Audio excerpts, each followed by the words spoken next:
Hello and welcome to my channel. My name is Obiani Belly Esu, and I honor myself as a daughter of the Most High, so of course, Goddess Obiani Belly Esu. And today I'm going to be reading The Great Cosmic Mother, Rediscovering the Religion of the Earth. You see, I love how in honoring the Divine Feminine, the Great Cosmic Mother, we honor the Earth. One and the same. From whom we all come from. Now we know about patriarchy, but the Divine Feminine has been evicted out of every religion, saying women are only witches, which is so wrong, so wrong. And if we want a better future, we must reclaim the Divine Cosmic Mother in all of us. So let's get into it. Starting with the summary. One of the most important books I've ever read, claims Alice Walker. Drawing on religious, cultural, and archaeological sources to recreate the goddess movement. This classic spiritual guide illuminates how, before the patriarchy, women and their instinctual bodies were connected to the earth and each other than ever previously known. Through illustrations, symbolism, and explorations of folklore and mythology, this profound source of wisdom will empower you to find your divine feminine energy and unlock the goddess within. This is an abundant, powerful book that forcefully shows that the matristic religion, which lasted for many millennia before the patriarchy, provides an indispensable key to an understanding of the human experience. And I love as said by Marija Gimbutas, author of The Language of the Goddess, and by Barbara G. Walker, author of The Woman's Encyclopedia and Myths and Secrets, says, a work that both inflames and inspires. A profound influence in modern feminist thought. And Ryan Eisler, author of The Chalice and the Blade, says, in a voice that is both passionate and poetic, the Great Cosmic Mother tells us of an earlier time when our Great Mother was still worshipped. A time we need to understand if we are to create a better future. Monica Stew says, was well known in Europe as the foremost artist and theoretician of the re-emerging goddess religion. 44 of her own works illustrate this volume. Fabulous. Barbara Moore is an American poet and former poetry consultant for Woman's Spirit magazine. Her writings include Mother Tongue and Winter Ditch and other poems. Hopefully I'm saying these legendary women's names correctly, and if not, please correct me. So, all love, let's proceed into this. Phenomenal reading. Look at this artwork. That is exquisite. Now, at first glance, I thought she was sitting on a man's face. But now I'm seeing that she is giving birth. That is God giving birth is what is written there. Fabulous. God giving birth, from whom we all come from. It's time we start honoring this, and I'm so excited to share this with you. Let's go into it. So, rediscovering the religion of the earth, the Great Cosmic Mother. Oh wow, look at this, the bleeding yew tree at Nevern Graveyard. That also looks like a vagina portal. Fabulous. I love that. The vagina looks like a portal and we come through a portal. Wow, that's actually so cosmic. We all come through the goddess. The goddess is in every woman, and through us, we are her. Men and women, we all have this goddess within us all. Oh, that's fabulous. So to my son, Leif Stu Jubb, of mixed Afro-American and Swedish descent, who was tragically killed on the 26th of August, 1985 by patriarchal technology in a road accident at only 15 years of age in the south of France. And to my kind and beautiful Swedish artist mother, Harriet Rosenda, who died prematurely in her early 50s from poverty and a broken heart. My goddess. Oh, protect her soul, Mama. She says, to my mother, Mary Grace Carney. Oh, wow, look at that voluptuous goddess body with all the curves, big, juicy ears. We love that so much. Yes, the feminine body is voluptuous, curvaceous, divine in all of its forms. So, let's get into it. Quite a few chapters. It's going to be a phenomenal read.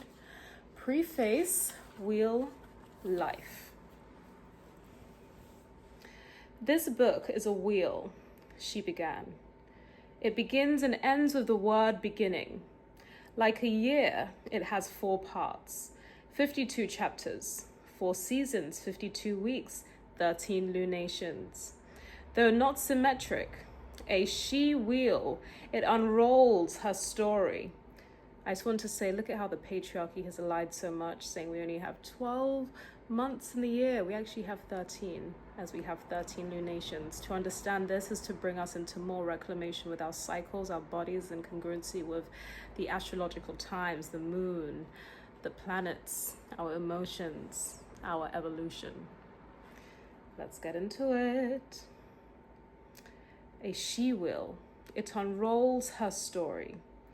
A description of the female journey through our human time on Earth. Gyrocycles of great myth and small data. Poetry and numbers, dream and invention. Ice and fire. Cro-Magnon caves and inquisitional burnings, night and day.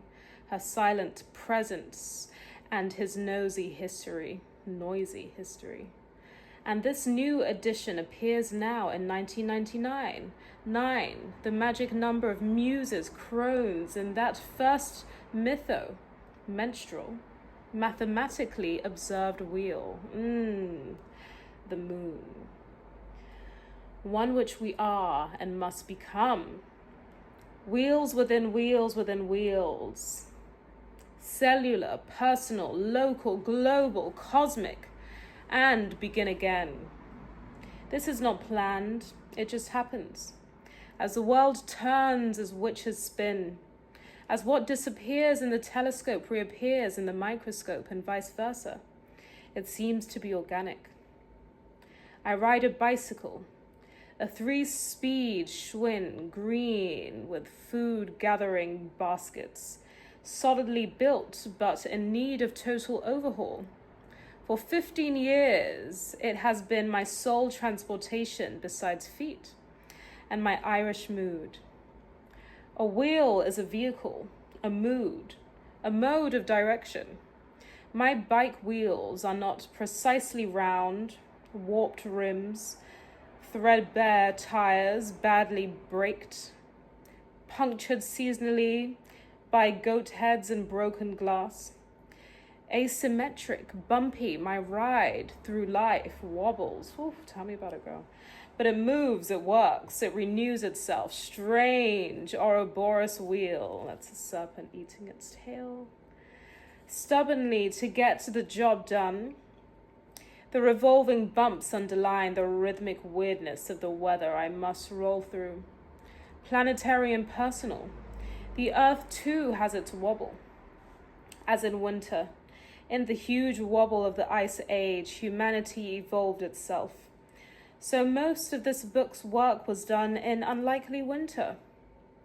It was December 1976 when Woman's Spirit magazine, for whom I read poetry, sent me Monica's pamphlet. Mimeographed early that year in England. I lived on welfare in northern New Mexico with my son and daughter. Weekly, I biked 25 to 50 miles round trip to Taos, through wind, sage, dust, mud, lightning, snow for food, supplies, and mail. Our abode house on a Spanish farm was heated by pinon wood in an old cast iron kitchen stove. I wrote at a wheel table, a wooden spool once used to wind electric cable. Working through winter, I doubled Monica's 100 pages, rewrote, restructured, added new material, sections, and titles. Woman's Spirit could not print this enlargement. 4 years later, in 1981, it was published by Rainbow Press in Norway, distributed in America by Woman's Spirit. True to its winter nature, this book lay long dormant but vital under snow. Winter again, 1984. Monica had made contact with a Harper and Row editor at the 1984 International Women's Book Fair in London. With this go signal, I began writing the present book. Still in Taos, still on a bicycle, but the gears of welfare existence were grinding harder. Rent, food, utilities had doubled, but benefits under Reagan were frozen. So were we. Taos is 7,000 feet in the southern Rockies, with ground snow through winter, temperatures of minus 30 degrees Fahrenheit on the deepest nights. I could afford to burn wood only 2 to 3 hours each evening in daytime. The kitchen thermometer read 38 to 40 degrees. From December through March, through these months, I wrote 8 hours daily, sometimes wearing a down jacket, but the bulk impeded typing, using material and notes from earlier writing and workshops I'd done in San Diego. On women's religion, witchcraft, global politics, I expanded the 80 printed pages of the Rainbow Press edition into the present book. Nightly we huddled together, 2 daughters and I, in sleeping bags on the living floor room, sandwiched by blankets, dogs and cats, ancient creatures in our cave. Bedrooms were cold storage from the window of my youngest daughter's room, a foot-long icicle, 4 inches wide, crawled inside and down the wall. Our personal microcosmic glaciation. It didn't begin to melt until mid-March. So be it. Winter is the time of our content. In the Mule Mountains of southern Arizona, winter 1985, there was much occult work to be done on the manuscript before it could be printed. Text corrections and documentation, footnotes, bibliography, permissions, illustrations, selection, and placement. I worked at the wheel table, 5,500 feet, no heat. The next winter, 1986, I proofed the galleys twice, sitting at the big table in a dark kitchen in a downtown barrio, a house of Tlazolteotl, Mexican witch goddess. Woo! Fabulous. Still no heat, no hot water. But by then I was in Tuscan, where even winter is warm. A wheel. I love that, where even winter is warm. That's what I pray for 24/7. A wheel is also a torture instrument where witches were bound for punishment. With my half of the advance, I left welfare. Publication was then delayed a year until May 1987 to complete the manuscript and production work. Then, the first year of royalties was in the minus column until the advance and author's share of publication costs were repaid. Meanwhile, I had no money. My daughters went to live with their brother and his wife in Albuquerque. Into their basement storage went my belongings: bike, books, notes, typewriter, and I became a bag lady on the streets of Tucson. For 13 months off and on, I was one of those statistics. No job, no income, no home. Oh no. All the heat I'd not had during the icy months of writing curved around to hit me in the face. Intense 100 degrees plus calor of a desert city's brick oven streets from May through October. Wow. Windless, or the wind blew relentlessly, electric like a laundromat of open dryers. I was on foot, age 51. I carried a big purple drawstring bag full of my life, not much. Parked cars, boarded up houses, barrier porches and backyards, garages used as shooting galleries, booths of 24-hour restaurants. This is where I slept. Nighttime helicopter surveillance and police raids entered my real dream. Also, solicitations for sex, threats of beatings and death, abandonment to nocturnal streets, or the militant mercies of charity shelters. Days I hung out in parks, plazas, courthouses, libraries. City fountains were multiple to bathe, wash clothes, cool off, then you collect the coins, God forbid. In air-conditioned oasis, Burger King, Carl's Jr., 59 cents, bought endless coffee refills and free newspapers, i.e. culture. Public restrooms I also used for laundry and personal hygiene. Darling, I underwent malnutrition, began menopause, learned survival from my street partner. On the litmus paper of my own flesh, I kept notes of the experience. In my bag, I carried a 9-page resume, 20-odd years of feminist and literary activity, including this just published book. I applied for editorial work at the University of Arizona Press, university library work, an open seat on the Tucson Women's Commission. No one could use me except a bankrupting downtown motel later closed by the city. Homeless people were channeled there by charity agencies to do maid work and maintenance.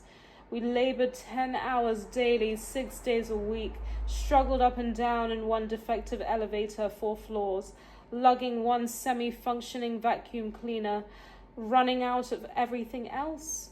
Our laundry room floor, strewn with dirty sheets and towels, kept flooding with bank flow from the pool.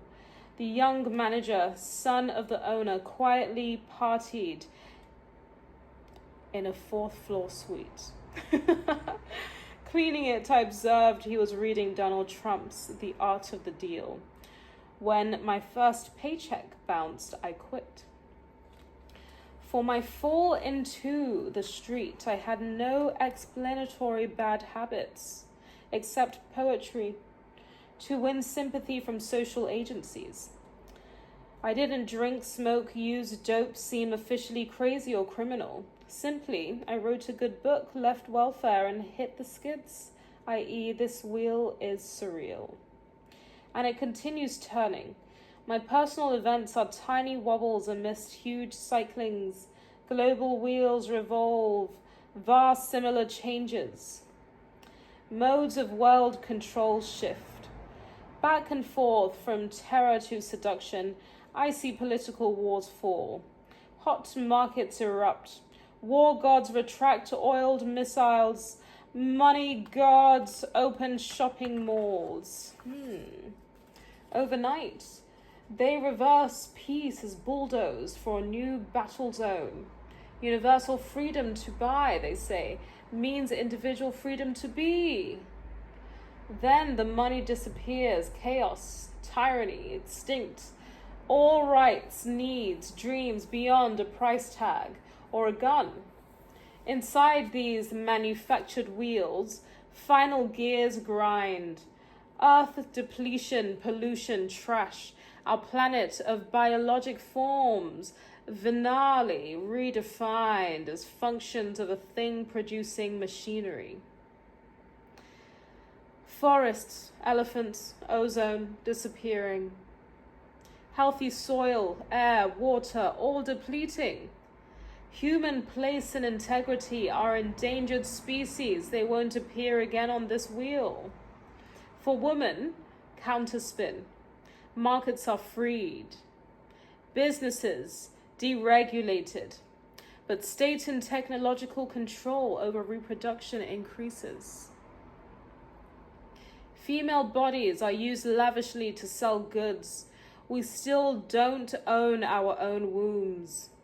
We freely enter careers and are beaten, raped, killed just as freely. Successful women proliferate, so do the numbers of malnourished, poor, sick, and homeless women and our planet's children. A wheel is direction to energy, also a steering device, a will. Among circling and exploding stars, how do we dare to live? I look in my cracked mirror, personal, political, cosmic. With the great cosmic mother, I've made a journey of creative female endurance. The book, readers say, gives us back our her story, woman's creation of human culture, our epic struggle to imaginatively survive and transform the world to which we gave birth. Our collective story amazes, enrages, energizes us. Individual lives are illumined and empowered by it. Women and men are returned to themselves. My small epos, the book's writing and after, underscores, I hope, this theme. Female spirit, the goddess in us, is not fragile or new, not an invention of privileged women or an escapist new age elite. We are tough and ancient, tried by 1,000,000 years of ice and fire. On enormous and minute wheels of pain and beauty we have turned. The spinning wheels of witches transmute our experience into worlds. Dream into real, need into art, difficult fact into daily vision. Skilled in memory, muscled by quantum leaps, we return to tell and respell our story. I love that. Sometimes uphill against odds and harsh winds. My metaphoric saga is every woman's, for real, girl. Knowledge of our truly revolutionary past can resolve our present dilemmas. Daughters of Earth, all this whirling past is in us, of us. We are powered by experience. Now we can create and consecrate our globe's next turn, the magic future. Nothing is easy. Work we thought done must be redone. Generations of richly cynical young people need our cronish views and mythic tools. Communal action is a large wheel. Within it, each personal will must passionately spin to face hardship, anonymous conditions, to forego, disbelieve. Apparent access and success. To defiantly redefine and redo the real work. Sacred, practical retrieval of the female earth. A transfusion of our spiritual reality into the body, politic, economic, is not easy. My experience is revelatory. I could change God's sex. I couldn't pay my rent. I could rewrite his story. I can't afford to eat. I survive, but with a grimmer face, a stronger, more ancient face. That is so powerful. There is a reason why I'm reading this right now, because I'm in this same boat. I am in this same boat, changing God's sex from man to woman. Can't pay my rent right now, but I know I'm divinely protected and provided for I shall.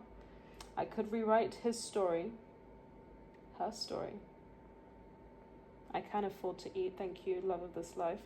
I survive and I'm thriving, but with a grimmer face, a stronger, more ancient face. Fabulous. Our stubborn struggle, too, is organic. Thank you, Most High Love of this life. Earth alone, amongst known planets, wills life repeatedly from her own winter, travels, tough bag lady, through conscious nights and days of her own orbit, bombarded by meteors' doubts, the terrific noise of time and human traffic. She is solitary and 5 billion years old. All of us together, each of us brief and alone, travel with her. Her survival story is ours. This wheel is a book. She began again. Let it roll. Barbara Moore, October 1990. Wow, wow, wow. Let's get into the introduction.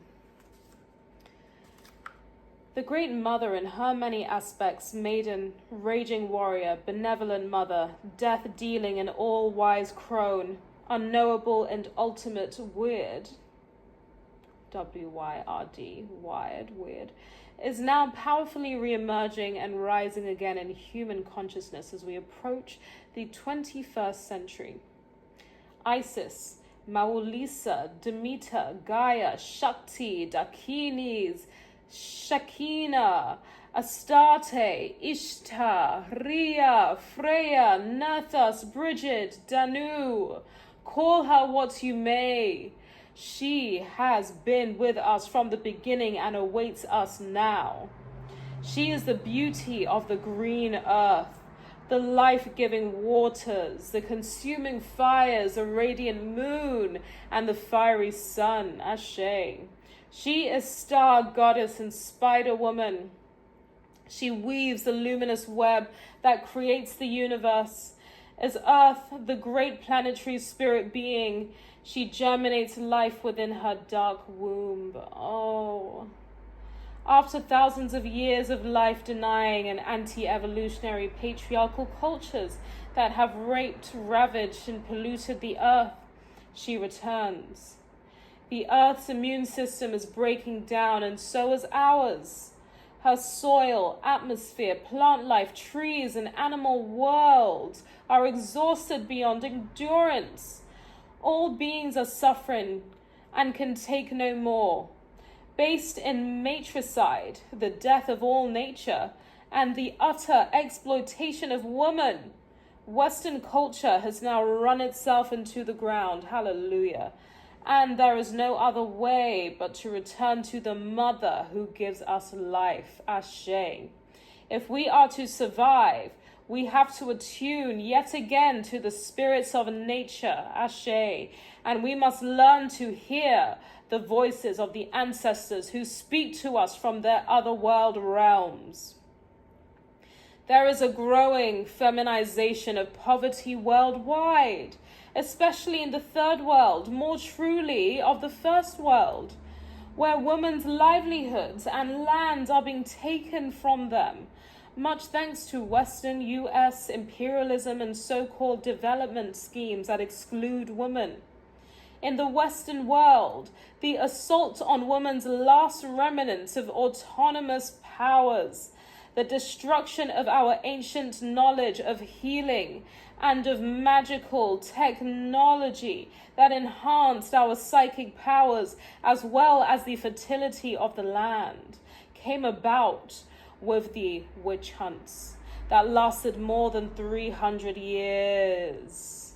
In Europe, it has taken women until now to even dare to think of our own thoughts and to articulate them, to dream our own dreams.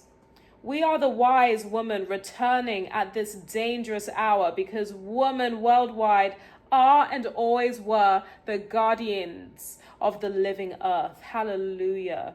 As are all the surviving native tribal, shamanistic peoples who have communed with the spirits. Ashe. I was involved with the anarchist and anti-Vietnam War movement in Sweden in the 1960s. I've also been active in the women's movement in Britain since the beginning. My political activism always grew out of my spiritual understandings of the earth as the living mother, because the goddess is injured wherever there is injustice. Wanton cruelty, poverty, and pollution Of course, the goddess is not just benevolent and fertile. She is also death-dealing and the destroyer.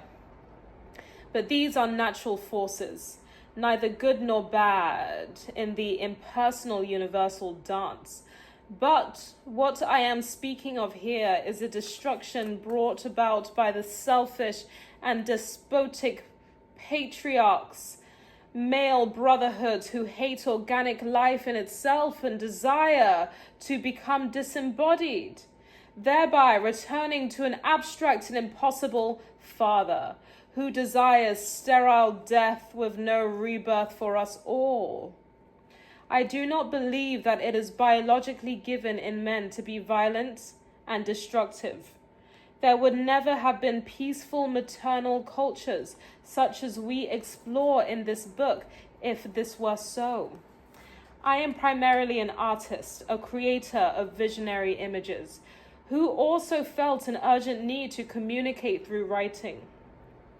The reason I originally wrote the first pamphlet about the ancient goddess in 1975, titled The Ancient Religion of the Great Cosmic Mother of All and run off on stencils, was because I needed to clarify to myself and to others where my images came from.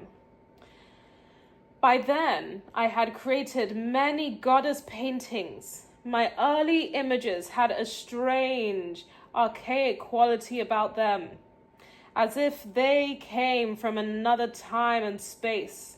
At the time, I felt utterly alone in my work and in what I was attempting to express. God-Giving Birth, 1968, is a sacred painting in which I wanted to holistically express my growing religious belief in the Great Mother as the cosmic spirit and generative force in the universe.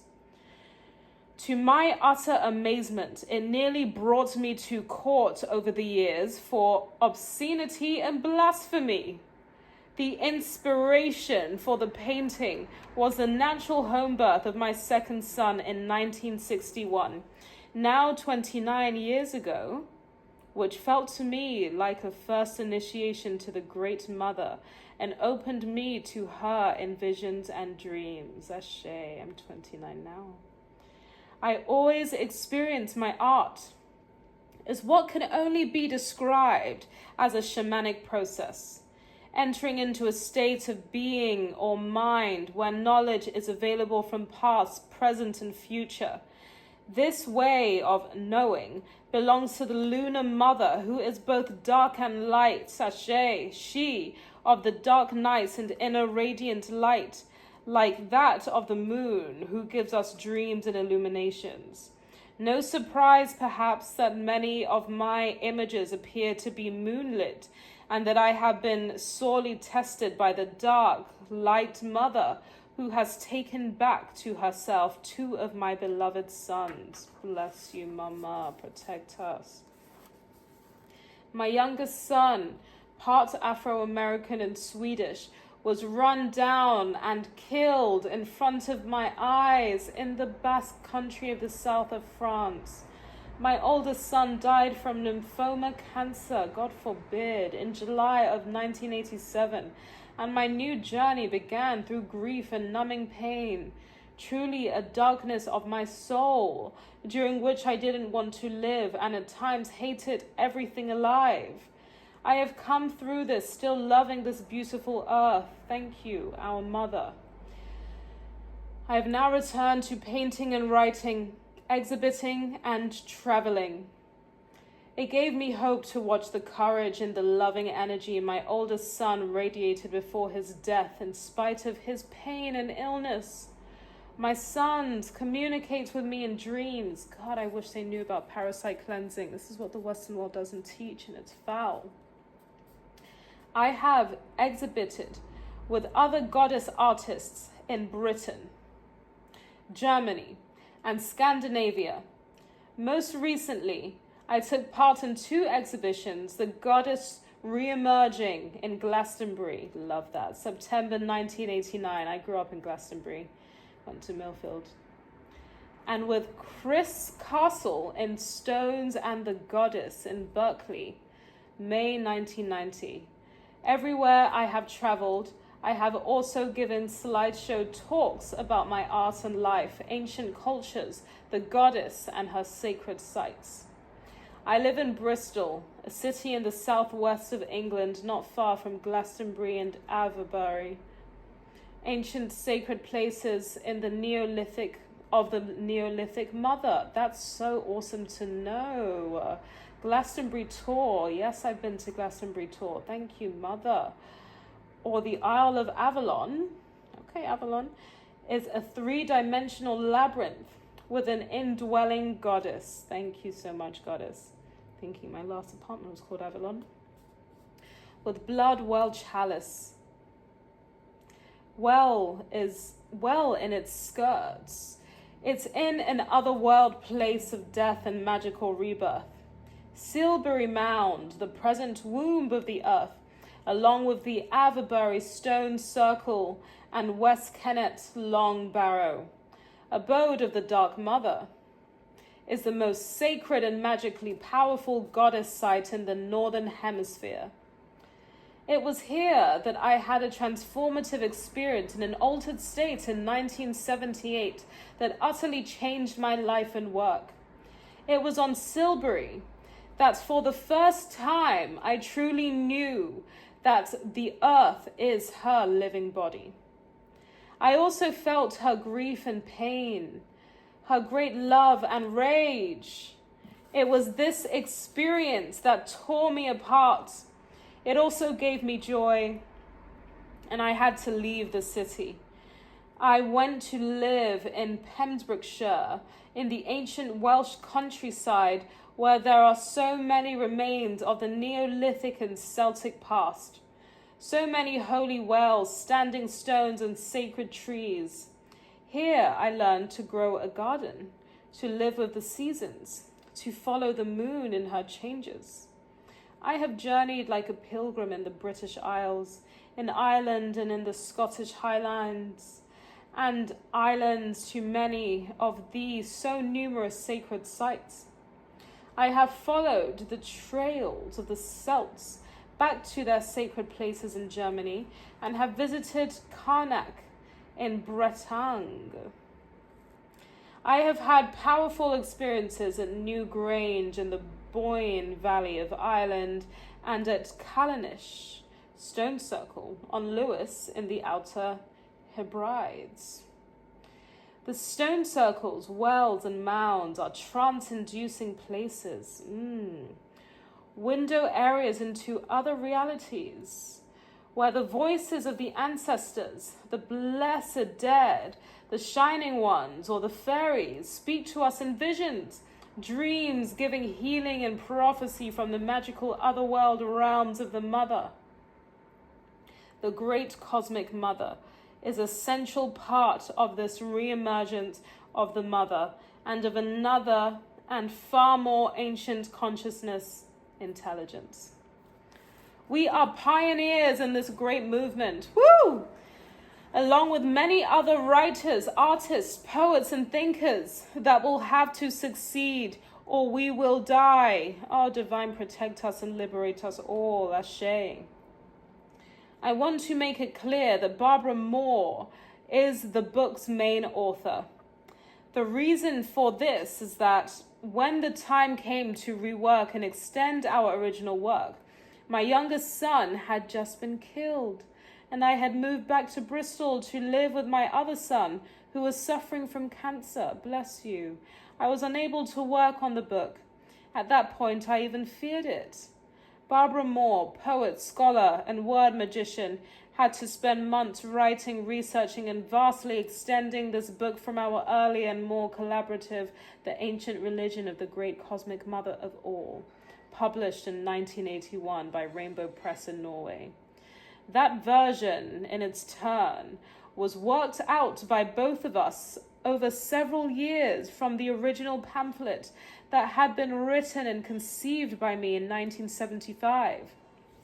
Our book has indeed been a very long labor of love and has gone through many transformations along the way. I want to thank Jean and Ruth Mountain Grove for the former Oregon Women's Spiritual Journey, who brought me and Barbara Moore together originally. For the support they gave, they also distributed the Rainbow Press version of the book in the United States. I also want to thank Jan Vindheim of Rainbow Press in Trondheim for having had the vision and courage to publish our book in English. Being a small alternative publisher without a great international distribution network, this was indeed a gamble.